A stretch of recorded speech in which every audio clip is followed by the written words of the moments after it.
এত বিশাল একটি এয়ারপোর্ট, অথচ এই এয়ারপোর্টের একটি যাত্রী লঞ্চ নেই। হঠাৎ করে বৃষ্টি হচ্ছে, কথা কিন্তু বাস্তব, কথা এখানে কিন্তু কোনো বাস্তব। যাত্রী জানে কোনো ভাইবার দখল তোমারা করে কথা কিন্তু বাস্তব, জরুরি কথাই এন তোমারা। আর ভিডিও এখন তাড়াতাড়ি শেয়ার করে দিতে পারিব।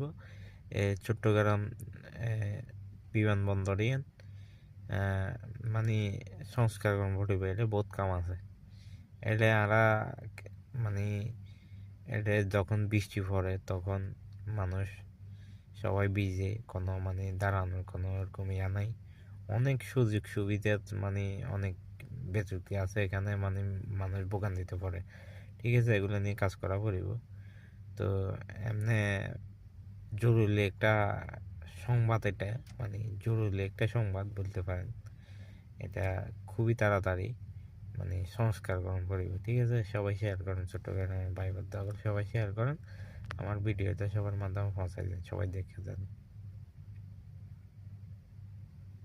থাকে তখন ভিজতে থাকে। আমরা দাবি জানাচ্ছি সরকারের কাছে, যাতে এখানে একটি দর্শনার্থীদের জন্য যারা অন্তত পক্ষে আগে চলে আসলে বসে কিছুক্ষণ রেস্ট নিতে পারে, একটি যাতে লাউঞ্জ করে দেওয়া হয়।